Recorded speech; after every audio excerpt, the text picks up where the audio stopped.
first thing a doctor does when there's a code is not to panic. The first thing they do is they look and say, okay, what's going on? What are the vitals? What are the ABCs? What are all these things? Like, they run diagnostics. I want you to rock this. I want this to be something that was thrown at you, that was supposed to really be detrimental, but you turned it around and you made it one of the best things that happened to your practice. So thousands of private practices owned by physicians just got notice from the UnitedHealthcare that they're going to drop them. And so I think it's from January, they'll no longer be able to see patients who have UnitedHealthcare as their insurance, which for some people, this is terrifying because UnitedHealthcare, patients who have UnitedHealthcare make up 30%, 50% of their patient population. And so there's a lot of fear, there's a lot of anger, and all of that, which technically is justified. And I'm on here because I still know that you can thrive, and I want to show you how to thrive in spite of this. Now, I'm not going to talk about how unfair it is and all of those things, even though it is true, because right now my number one focus is you. I want you to have the confidence, and I want you to have the tools to navigate this. If you've been in private practice for a good amount of time, you have navigated a pandemic, you have navigated a recession, you have navigated the great resignation, you have navigated all of these things, and you're still standing. And I don't want you to stand. I want you to stand and thrive. I want you to rock this. I want this to be something that was thrown at you, that was supposed to really be detrimental, but you turned it around and you made it one of the best things that happened to your practice. I want you to think like, what if this push by United Healthcare is a gift given to me to innovate myself and innovate my practice so I come up with a practice that is 10 times better without them than with them. Okay. So, United Healthcare, many people are like, this is the death of private practice, right? United Healthcare will not be the death of your private practice. This move, in the grand scheme of events, when you turn back and look at it, you'll find out that it was a gift because of the way you navigated it. I'm going to give you 5 things to navigate this. Okay. Okay. So, number one, let's go into it. Number one, do not panic. You are a physician. I love it when I watch the movies. Okay.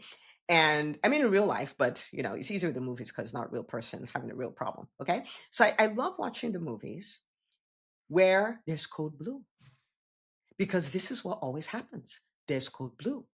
The relatives of the people, of the person who's in distress, they're frantic, right? They're crying, they're asking questions, they're all riled up. And there's somebody who is by the patient, who is calm. In the midst of all the alarms going off, all the things going off, they're just calm. And I check the airway, do this, get the different, like, it's just so cool. Why is that? Why is that? It's because they know what to do. Okay. So I'm going to start by telling you don't panic. Okay. You wouldn't panic in a code. I don't want you to panic when the United Healthcare wants to force a code on your practice. Don't panic. Don't panic. I'm going to show you what to do so you don't panic. But this is the decision I want you to make. Okay, take a chill pill. Don't panic. Don't panic. Look at your numbers, right? Like, and so I want you to run diagnostics. Don't panic, run diagnostics. Don't panic, look at your numbers. So, for instance, what percentage of your patients are actually United Healthcare? Because if it's 3%, we don't have a problem. Okay? Like, there may be a problem, but you don't have a problem, right? Okay. It doesn't mean you won't do some of the other things you'll still do, but you're right. If it's 50%, you're like, okay, we need to take actions with surgical precision because this is 50%, right? And that's your patient base. Now take a look. The patient base is one number, but take a look. What percentage of your revenue comes from United Healthcare? Okay, because you might have 50% of the patient volume, but maybe it's 20% of your revenue that comes from them. either because you have other, procedures or things that pay much better or whatever, you have a cash pay vertical or whatever that is, look at your numbers to assess what kind of problem are we looking at here. What kind of problem? And that's like you looking at the vitals. When you look at the vitals and you're like, ooh, the heart rate is, the heart rate is 40. You don't panic. You're like, start compressions. You know what I'm saying? Like, but you got to know what the problem is. So don't panic. Take a look at your numbers. Take a look at your numbers. This will inform the decisions you need to make. In fact, if you will do the uncomfortable thing of looking at your numbers, you will almost immediately know what to do. Well, we like to run away from our numbers, but you can't do that. Not now. Okay. Number two, communicate quickly and clearly with your patients. Okay. So, and I would put it on them. I would put it on UnitedHealthcare, right? I was like, this is your monkey. You stirred up this stuff. This is all on you. Meaning, I will say something like, we are still here for you. We are not leaving you. Your insurance company is leaving us. So we're still here to serve you. And hint, hint, it's time for open enrollment. So if you still want to see us, these are your options. Number one, change your insurance. Number two, go with our self-pay option. Number three, like give them options. Tell them what that is. And tell them, I'm here for you. They decided to leave. Not because of anything we did, but that's what they want to do. Right? Okay. So that's the second thing. So do that. So email, text, social media, whatever it is you have to do. So that's number two. Number three. Number three is replace volume with strategy. So don't just think, okay, uh, this volume is gone, period. No, it's going. It's not gone, right? Because you can recover it with what you do with your patients and the other stuff. But okay, so what am I going to do to replace this revenue that was coming from United Healthcare? One of the things you could do, for instance, if you have cash-based verticals, you can ramp that all the way up, right? Ramp it all the way up. If you have some hybrids, you ramp that up. If you have, for instance, if you go direct to employers, like you don't offer insurance, well, we can have this package that you pay cash, and then you can have your employees come to us, right? So they just have to on their own get insurance for catastrophic events and stuff like that, right? And emergency events. So you can do things like that. So just it's strategy, like think it through. What could I do? And also take a look, like you really want to rank like all the services we offer. You want to rank them like this is the one that pays us the most, this is the one that pays us the least. Now, I know many physicians will say, oh, I don't do that. I just do what the patient needs. Hello, you're a physician and an entrepreneur. You got to do both. Okay, so nobody's talking about making decisions based on money, but you got to do both. You got to know. Because, for instance, if you have something that pays you 2,000, you have something that pays you 150, what are you going to spend your marketing muscle on? 2,000. Yes, ma'am. See, please and thank you. Right? Okay. So you want to rank that. So because you may find, oh, if I just turn up this like 2 degrees, we will make up for all this stuff we're supposedly losing from United Healthcare, right? So you got to know these things. It's important. I had a client and we were doing an exercise and I said, rank your services. Okay. And she ranked. I said, what's number one? And she told me what it is. I said, how many, what percentage of your patient visits are for service number one? She's like, we only do like barely one a month. I was like, your highest paying thing. I said, why? I just haven't promoted it. I was like, how about you do? And she's gone from barely one a month to, I think she said 3 a day, which imagine what that does to her bottom line for the same number of visits. Same number of visits. Okay, anyway, let's go back. So you want to take a look, right? What is the strategy? What is the strategy? Number four, um, you want to go, this is my favorite one. You want to go on full offense. So what that means is, let's say United Healthcare, you have a big panel, you had 500 patients that were United Healthcare. Okay. If I were you, I would play offense and say, what do I need to do to to attract 500 new patients in addition to the regular cadence of new patients? So let's say you get 20, 30 new patients every month. Okay. Let's say you get 30 new patients every month. And so you're like, okay, over the next 3 months, how do we attract 500 plus 90, right? Which would be the number of patients. So technically 600 patients. And I play full offense. If you stop talking to your referral sources, now is the time. If you have stopped asking your patients to write you reviews and refer their friends and family to you, now is the time. If you stop sending emails, marketing emails to tell people to book appointments and to refer to you, now is the time. If you're not leveraging social media, now is the time. If you haven't optimized your Google business profile, now is the time. Do you see what I'm saying? Like, if you don't speak in places where your people gather, chamber of commerce, schools, churches, organizations, all of these things, again, now is the time. Okay. And you're playing full offense to replace what was quote unquote lost. Now, I want you to think about this. If you don't panic and you look at your numbers, you communicate with your patients, and some of them switch insurance, you replace the volume with the strategy, you get a high level strategy that will replace the revenue that would be quote unquote lost from UnitedHealthcare, and you play full offense to attract the patients that will probably go because they have United Healthcare. Do you see how you could be just fine? Will it be work? Yes. Is it good work? Yes, because this is a good theme for your practice regardless. Regardless. So I know it's annoying. I know all of this stuff.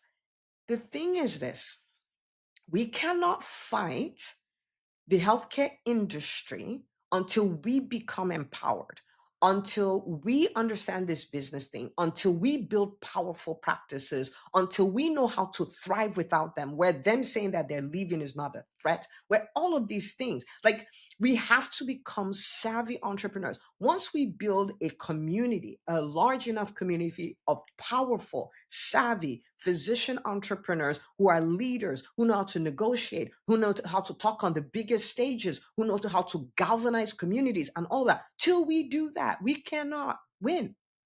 So you doing this is you joining the fight literally because you're building a practice that's insured against this insurance company. So don't see it like it's not fair and all this. This is part of how you fight the injustice.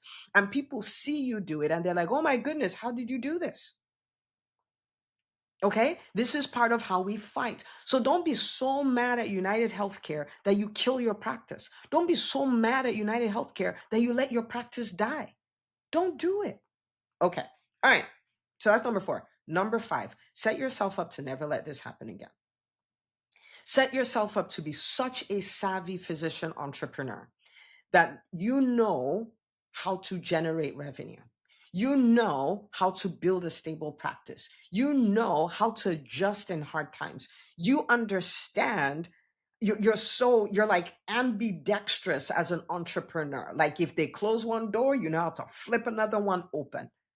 How do you do that?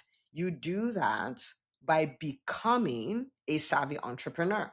You're not doing what you can do to run your practice, but you're the entrepreneur. You know how to set goals like an entrepreneur. You know how to build strategic plans like an entrepreneur, like a true entrepreneur. You understand how to lead teams. You know how to lead in challenging times. You understand the revenue creation generation systems. You know how to create revenue. You have 12 ways to create revenue in this one way. So one way shuts, you're like, we're good. Let me tell you what happens in the alternative business school. When people say, ooh, I got fired, people are like, yay, now you can do what you really want to do. When people are like, ooh, I had a team member leave and all these things that throw people off, they're like, oh, yeah, well, this referral source got cut off. Then they went and got another one. Like they are unstoppable. Why? Because they are not physicians who own practices. They are physician entrepreneurs who happen to own practices. They know what to do. They know what to do. Okay. All right. So set yourself up to never let this happen again. Become that. Become so savvy. Become a physician entrepreneur who's a weapon. Right. Okay. So you can do that. The best way I know for you to do that is to put yourself in a container dedicated to helping you do that. And that's what we do in the EntreMD Business School. That's what it is all about. Right. We work on helping you become a physician CEO. You don't become that because you started a practice. You become that because you become that, where that is now the way you think. That is the way you set goals. That is the way you manage time. That's the way you handle challenges. That's the way you do all of that. Your identity is I am a savvy physician entrepreneur. You let go of the hangups around money. You let go of the hangups around, oh, this might be greed. You let go of all of those things. You understand that my role as an entrepreneur is to serve and to earn. We help you build a dominant brand that can stand whatever storm is thrown at it. We help you understand revenue generation systems. You know how to create money. You know how to create it. And we help you build profitable teams so you can expand your impact, expand your time freedom, expand your financial freedom. We have had people go from employed to multi seven figures in revenue in 2 years, in 3 years. It is unbelievable the transformation happening. And they're not doing this and sacrificing family. They're not doing this and sacrificing their health. No, they're doing this and their family relationships are better and their finances are better and all of that. And let me tell you what they are doing with this storm. They will ride it, they will navigate it and end up better. That is exactly what is going to happen. Okay. So entremd.com/call. You can book a call with my team, talk about it. We'll show you how we can support you and all of that. But this is the school for physician entrepreneurs who want to build profitable 7 and 8 figure businesses. This is the school. It was built for you. There's a reason people joined it 5 years ago and have never left. Okay. There's a reason they created a hashtag that is EBS for life. And so even if you're like, I'm if like the bottom line is if you're committed to your goals, this will be great for you. If you're committed to your goals and you're coachable, this will be great for you, right? So you can be committed, but you're not sure. That's okay. We'll show you pathways. You could be committed and a little fearful. That's okay. We'll show you how to think as an entrepreneur. You may be committed, but you're like, I've tried something, I've tried to build a business and it didn't quite work. We have many people like that and they are thriving now. We will help you do that. What we need, like how you know this will be good for you is you are committed to your goals. You're just like, I had a doc tell me, she's like, Dr. Una, I can do it. I just don't know what to do. I'm going to accomplish it. I just don't know how to do it. I'm like, we got you. And she's crushing it. Crushing it. Okay. So if you are committed and you're coachable, like you're like, what if? Like you can listen to ideas. You are open to ideas. You have a growth mindset, not my way or the highway. And all I know, what I know is true, and nobody else can tell me what. Not like even show me what to do or show me something to explore. If you have these two things, you will thrive. You will thrive, and you will set yourself up where things like this don't throw you off track because you're like born for this. I know how to navigate it. Know how to navigate it. Okay. Okay. So so for this episode, what I want you to do is take these 5 things, go do them. Go do them. Don't and pretty please with 17 cherries on top. If you know anybody who's in private practice, they're hurting right now. I want you to take this link and I want you to share it with them. If you're in groups where it's all private practice, take the link, share it with them. But do not panic. Do not throw away your practice. Do not panic. Do not throw away your practice. Okay. All right. So I want you to think about this. I want you to think it's a year from now. And we are all sitting together and we're having a conversation. Like, you remember when UnitedHealthcare said they were going to drop us? Oh my goodness. But look at where we are now. It is the best thing that happened to my practice. Because as a result of that, I did 1, 2, 3, 4, and we have never been better. We've never been more stable financially. I've never had more time off. I would never have brought this team on. I would never have discovered this vertical. Like, this was awesome. That's what we get to have instead of the drama. So if United Healthcare wants to have drama, let them have drama. We're going to win and we're going to continue winning. And when enough of us win, we're coming for them. All right. I'll see you on the next episode.